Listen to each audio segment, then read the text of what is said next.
I've ended up working quite heavily in dance. I, funnily enough, never considered myself only a dancer or choreographer. I think for me, because I grew up doing a lot of different things all the time, working in plastic art, theater, music, and dancing.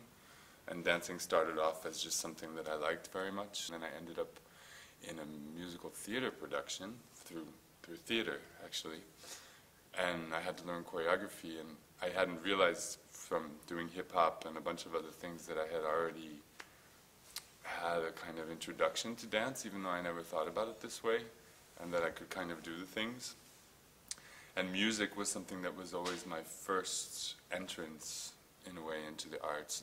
I've always loved Baroque music, but I always found it difficult. I've only made one solo, which is an improvised, structured improvised solo to Bach on unaccompanied cello suites years ago. And every other time I tried to use Baroque music, because my movement is so complex and in a way Baroque in itself, it was a bit like too much. Everything got flattened, because you would think it would work really well, but it didn't. It was like, ugh, and so I kept throwing out this Baroque music. And this time I kind of said, okay, one of the questions, I'm going to really try to work on this now, and I'm not going to let it go. I'm going to use this Baroque music, but I don't want to use something that's too known. And so Buxtehude was a good example, something I could approach. Even when I was working with Anne-Thérèse to make material for her pieces, and she kept saying to me, I start to realize that you're not just building material, you're building these melodies or poems or movement poems. They have more composition in them than just a phrase. And I also reflected on this, and I started to see, like, oh yeah, okay, there's the cello, and oh, there's the, you know, the counterbass, and the way that the lines have to interweave and is so much like a visual music, actually. And so I started to really own this and discuss it with the dancers, and we're still in the process of doing that, about how to make this read for the eye.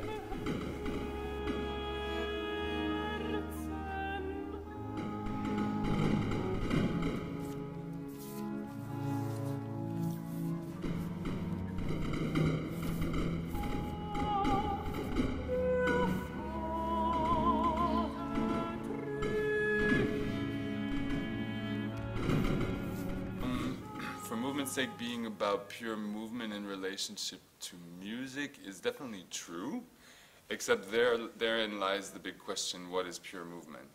80% of what we understand in terms of communication has nothing to do with words. It's a lot about the body state of someone, their posture, the gesticulation that they do when they speak. Pure movement, what does this mean? You know, is a nod of the head pure movement? Any more than some beautiful architecture in the body that you made?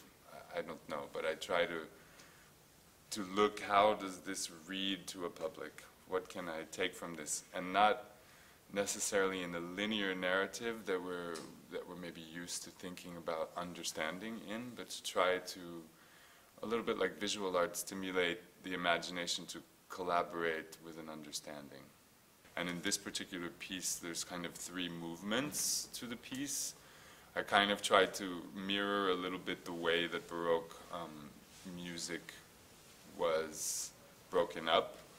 At first, the 3 scenes were I was calling them Book 1, Book 2, Book 3, and then I started realizing, actually it's Prelude, Lamento, and Jubilate. It's like, almost like the movements of a piece of music, that you have these 3 sections.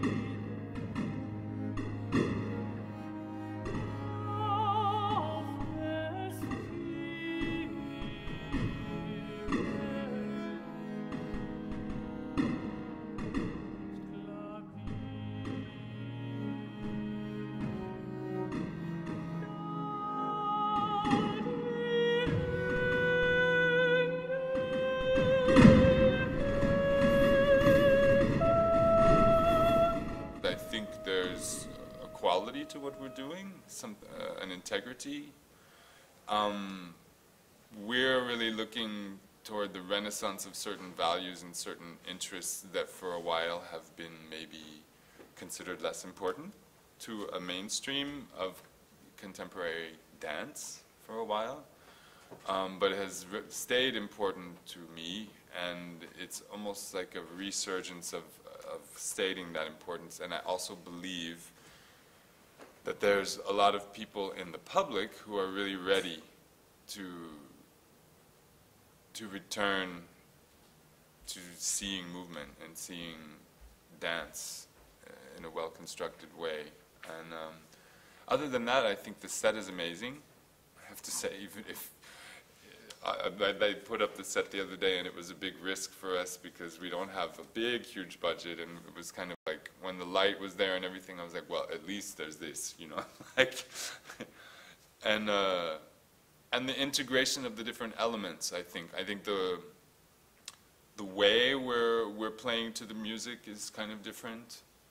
I think there's a lot of things that in a way have certain elements that we like to see, but in a kind of, with a kind of unique, specific point of view.